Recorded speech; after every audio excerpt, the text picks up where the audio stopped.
오늘 우리에게 주시는 하나님의 말씀은 시편 44편 1절부터 26절까지 말씀입니다. 구약성경 834쪽입니다. 시편 44편 1절부터 26절까지 한 절씩 교독하시겠습니다. 하나님이여, 주께서 우리 조상들의 날 곧 옛날에 행하신 일을 그들이 우리에게 일러주매 우리가 우리 귀로 들었나이다.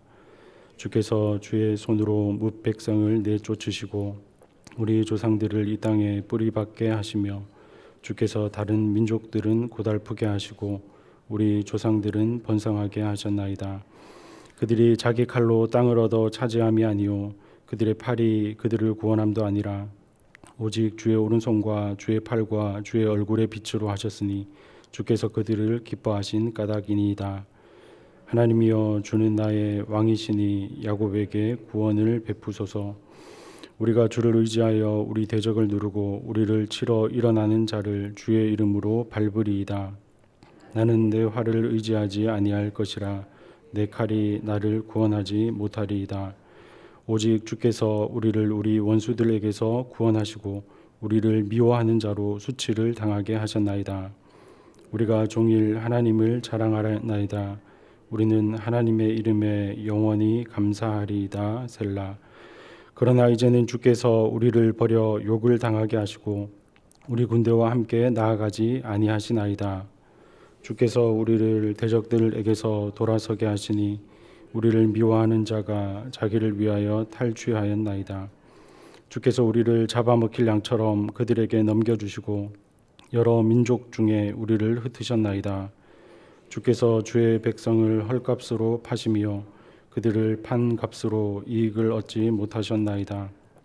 주께서 우리로 하여금 이웃에게 욕을 당하게 하시니 그들이 우리를 둘러싸고 조소하고 조롱하나이다. 주께서 우리를 뭇 백성 중에 이야깃거리가 되게 하시며 민족 중에서 머리 흔들림을 당하게 하셨나이다. 나의 능력이 종일 내 앞에 있으며 수치가 내 얼굴을 덮었으니 나를 비방하고 욕하는 소리 때문이요 나의 원수와 나의 복수자 때문이니이다. 이 모든 일이 우리에게 임하였으나 우리가 주를 잊지 아니하며 주의 언약을 어기지 아니하였나이다. 우리의 마음은 위축되지 아니하고 우리 걸음도 주의 길을 떠나지 아니하였으나 주께서 우리를 승량의 처소에 밀어 넣으시고 우리를 사망의 그늘로 덮으셨나이다. 우리가 우리 하나님의 이름을 잊어버렸거나 우리 손을 이방 신에게 향하여 폈더면 하나님이 이를 알아내지 아니하셨으리까. 무릇 주는 마음의 비밀을 아시나이다. 우리가 종일 주를 위하여 죽임을 당하게 되며 도살할 양같이 여김을 받았나이다. 주여, 깨소서. 어찌하여 주무시나이까. 일어나시고 우리를 영원히 버리지 마소서. 어찌하여 주의 얼굴을 가리시고 우리의 고난과 압제를 잊으시나이까. 우리 영혼은 진토 속에 파묻히고 우리 몸은 땅에 붙었나이다. 일어나 우리를 도우소서. 주의 인자하심으로 말미암아 우리를 구원하소서. 아멘. 별 하나의 추억과 별 하나의 사랑과 별 하나의 쓸쓸함과 별 하나의 동경과 별 하나의 시와 별 하나의 어머니. 이렇게 한 단어에 별 하나에 한 단어씩 떠올려 읊조리던 윤동주는 별 해는 밤이라는 시를 이렇게 이어가고 있습니다. 이네들은 너무나 멀리 있습니다. 별이 아스라이 멀듯이 어머님, 그리고 당신은 멀리 북간도에 계십니다. 나는 무엇인지 그리워 그 많은 별빛이 내린 언덕 위에 내 이름자를 써보고 흙으로 덮어버렸습니다. 시인 윤동주는 현재 고통스러운 현실을 마주한 상황에서 별을 헤면서 섬세하게 과거를 그리워하고 있습니다. 별을 헤면서 과거 상념에 잠기지만 이내 그 과거가 너무 멀리 있음을 깨닫습니다. 별을 헤고 있는 지금이 칠흑같이 어두운 밤이라는 것을 깨닫고 자기 이름을 흙으로 덮어버리고 있습니다. 오늘 본문을 기록한 시인도 과거를 회상하고 그리워하지만 현실의 고통을 처절하게 마주하고 있습니다. 오늘 본문에 기록된 시간적 표현을 주목할 필요가 있습니다. 1절에는 옛날에라는 표현이 등장하고 9절에는 그러나 이제는 이라는 표현이 나옵니다. 시인은 현재에서 과거 곧 옛날을 회상하면서 노래하고 기도하고 있습니다. 또 하나 주목할 점은 본 시편이 공동체적 기도라는 것입니다. 시편 제2권의 첫 두 편이었던 42편과 43편이 개인적인 기도였다면 본 시편 44편은 공동체적인 기도라고 할 수 있습니다. 왜냐하면 본문에는 1인칭 발화자 나라는 표현이 있지만 복수 형태의 우리라는 표현이 더 많이 등장하기 때문입니다. 왕과 백성이 민족 공동체의 상황을 두고 함께 부르는 노래이자 기도라고 하겠습니다. 곧 오늘 본문 시편 44편은 현실의 고난 가운데 과거를 회상하면서 민족 공동체 전체가 하나님께 간구하는 시편인 것입니다. 지금 우리의 삶에도 고통스러운 문제들이 많이 있습니다. 우리도 때로는 과거를 헤어보면서 그 시간을 그리워할 때가 있습니다. 우리가 마주한 현실을 두고 우리가 함께 드려야 할 기도의 내용과 이유들을 본 시편을 통해서 함께 발견하기를 소망합니다. 1절부터 3절입니다. 하나님이여 주께서 우리 조상들의 날 곧 옛날에 행하신 일을 그들이 우리에게 일러주매 우리가 우리 귀로 들었나이다. 주께서 주의 손으로 뭇 백성을 내쫓으시고 우리 조상들을 이 땅에 뿌리박게 하시며 주께서 다른 민족들은 고달프게 하시고 우리 조상들은 번성하게 하셨나이다. 그들이 자기 칼로 땅을 얻어 차지함이 아니요 그들의 팔이 그들을 구원함도 아니라 오직 주의 오른손과 주의 팔과 주의 얼굴의 빛으로 하셨으니 주께서 그들을 기뻐하신 까닭이니이다. 본문의 기도자는 과거에 하나님이 그의 조상들에게 행하신 일을 기억하고 있습니다. 하나님은 대적을 친히 내쫓고 그 땅에 정착하게 하시고 번창하게 하셨습니다. 조상들의 힘과 능력으로 된 것이 아니라 3절에 기록된 것처럼 오직 주의 오른손과 주의 팔과 주의 얼굴의 빛으로 하셨다고 말씀합니다.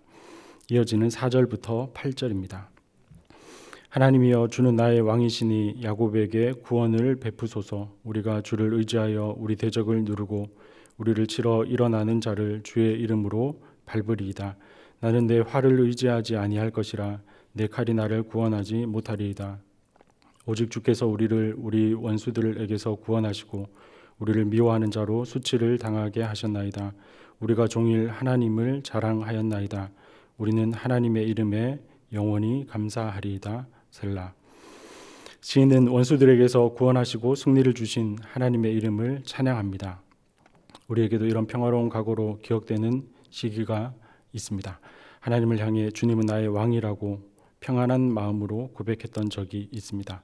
가정이 평안하고 부부관계가 원만하며 자녀가 잘 되고 사업이 잘 풀리던 시간들이 있었습니다. 모든 것이 하나님의 은혜라고 뜨겁게 찬양하던 시간이 있었습니다. 감사의 찬양을 메들리로 또 승전가를 애창곡으로 부르던 때가 있었습니다. 그러나 문제는 그 감사와 찬양이 영원하지 않다는 것입니다. 본문 9절부터 16절입니다. 그러나 이제는 주께서 우리를 버려 욕을 당하게 하시고 우리 군대와 함께 나아가지 아니하시나이다. 주께서 우리를 대적들에게서 돌아서게 하시니 우리를 미워하는 자가 자기를 위하여 탈취하였나이다. 주께서 우리를 잡아먹힐 양처럼 그들에게 넘겨주시고 여러 민족 중에 우리를 흩으셨나이다. 주께서 주의 백성을 헐값으로 파시며 그들을 판 값으로 이익을 얻지 못하셨나이다. 주께서 우리로 하여금 이웃에게 욕을 당하게 하시니 그들이 우리를 둘러싸고 조소하고 조롱하나이다. 주께서 우리를 뭇 백성 중에 이야기거리가 되게 하시며 민족 중에서 머리 흔들림을 당하게 하셨나이다. 나의 능력이 종일 내 앞에 있으며 수치가 내 얼굴을 덮었으니 나를 비방하고 욕하는 소리 때문이요 나의 원수와 나의 복수자 때문이니이다. 본문 9절은 그러나 이제는 이라는 말로 다시 시작되고 있습니다. 시인의 노래는 금세 애가와 탄식으로 바뀌었습니다. 백성들은 비참하게 되었고 탈취당하고 흩어졌습니다. 조소, 조롱, 수치, 비방을 당하고 있습니다. 9절이 현재 상황에 대한 요약이자 암시입니다. 우리 군대와 함께 나아가지 아니하시나이다. 전쟁에서 패배했다는 말입니다. 12절에서 백성들의 언어는 더 거세지고 있습니다. 12절을 공동 번역은 이렇게 번역하고 있습니다. 돈벌이도 안 되는 일인데 헐값으로 당신 백성을 파셨습니다. 치욕스러운 패배를 두고 하나님께 격렬하게 항의하고 있습니다. 17절부터 22절입니다. 이 모든 일이 우리에게 임하였으나 우리가 주를 잊지 아니하며 주의 언약을 어기지 아니하였나이다. 우리의 마음은 위축되지 아니하고 우리 걸음도 주의 길을 떠나지 아니하였으나 주께서 우리를 승량의 처소에 밀어 넣으시고 우리를 사망의 그늘로 덮으셨나이다. 우리가 우리 하나님의 이름을 잊어버렸거나 우리 손을 이방 신에게 향하여 폈다면 하나님이 이를 알아내지 아니하셨으리까. 무릇 주는 마음의 비밀을 아시나이다. 우리가 종일 주를 위하여 죽임을 당하게 되며 도살할 양같이 여김을 받았나이다. 우리는 주를 잊지 않았다고, 언약을 어기지 않았다고, 주의 길을 떠나지 않았다고, 그래서 결백하다고 말하고 있습니다. 항변하고 하소연하는 것입니다. 백성들과 민족 공동체가 현실에 대해 느끼는 감정을 하나님께 결론적으로 말씀드리는 구절이 본문 22절입니다. 새 번역으로 22절은 이렇게 번역이 됩니다. 우리가 날마다 죽임을 당하며 잡아먹힐 양과 같은 처지가 된 것은 주님 때문입니다. 하나님을 향해 우리는 도살당할 양처럼 죽게 되었다고 말합니다. 9절부터 시인은 거듭하여 주께서라는 주어를 사용하여 지금 당하는 모든 고난이 하나님께서 하신 일로 묘사하고 있습니다. 11절을 다시 보십시오. 주께서 우리를 잡아먹힐 양처럼 그들에게 넘겨주시고 라고 말합니다. 시인의 일관된 항변입니다. 우리는 죽음의 심판만 남은 존재라고 번제단 위에 희생 제물인 양처럼 죽을 예정인데 이게 다 하나님 때문이라고 하나님을 고발하고 있습니다. 좀 과격하게 의역하자면 이런 말입니다. 아니 하나님, 그렇게 희생 제물로 양을 많이 취하시더니 이제 우리까지 죽여서 받으려고 하십니까? 저 지금 양처럼 죽게 생겼습니다. 우리의 현실이 막막하고 답답할 때, 짙은 패배감이 우리의 삶에 드리워질 때 우리도 하나님을 향해 분노를 가지고 이렇게 외치고 싶을 때가 있습니다. 이 모든 것은 하나님 때문입니다. 이제 시인은 시의 마지막 부분에서 하나님께 간구하고 있습니다. 23절부터 26절입니다. 주여 깨소서 어찌하여 주무시나이까. 일어나시고 우리를 영원히 버리지 마소서. 어찌하여 주의 얼굴을 가리시고 우리의 고난과 압제를 잊으시나이까. 우리 영혼은 진토 속에 파묻히고 우리 몸은 땅에 붙었나이다. 일어나 우리를 도우소서. 주의 인자하심으로 말미암아 우리를 구원하소서. 시인은 하나님의 개입과 간섭을 간절히 원하고 있습니다. 하나님을 마치 주무시는 하나님인 양 일어나고 깨어나셔서 도와주시고 구원해 달라고 부르짖고 있습니다. 다급하게 하나님을 흔들어 깨우는 심정으로 기도하고 있습니다. 영광스러운 과거는 묻혀버렸고 치욕스러운 현실 가운데 있지만 주님의 인자하심으로 구원해 달라고 기도하고 있습니다. 26절에 기록된 이 인자하심이라는 단어의 원형이 우리가 많이 들어본 헤세드라는 말입니다. 헤세드는 하나님의 무조건적인 사랑, 언약적 사랑, 변함없는 인애를 말합니다. 하나님께서 자기 자신을 의무로 속박지우시는 사랑이라고 말할 수 있습니다. 하나님께서 스스로 자신에게 의무를 지우시고 언약하셔서 자기 백성을 품으시는 사랑을 의미합니다. 그리고 26절 마지막에 기록된 구원하소서라는 말은 값을 치르라는 의미입니다. 즉 우리 필요를 충족시키는데 필요한 것이라면 무엇이든지 하나님 차원에서 공급하시라는 요청인 것입니다. 따라서 26절은 고통과 고난 가운데 인간이 기대할 것은 헤세드 곧 하나님께서 스스로 값을 치르시는 그 언약적 사랑밖에 없음을 잘 보여주고 있습니다. 인간의 고통스러운 절규와 항병과 간구에 대한 하나님의 헤세드는 어떻게 표현되고 드러나고 있습니까? 우리는 성경의 또 다른 두 곳을 통해서 그 답을 확인할 수 있습니다. 먼저 이사야 53장 6절 7절입니다. 우리는 다 양 같아서 그릇 행하여 각기 제 길로 갔거늘 여호와께서는 우리 모두의 죄악을 그에게 담당시키셨도다. 그가 곤욕을 당하여 괴로울 때에도 그의 입을 열지 아니하였으며 마치 도수장으로 끌려가는 어린 양과 털 깎는 자 앞에서 잠잠한 양같이 그의 입을 열지 아니하였도다.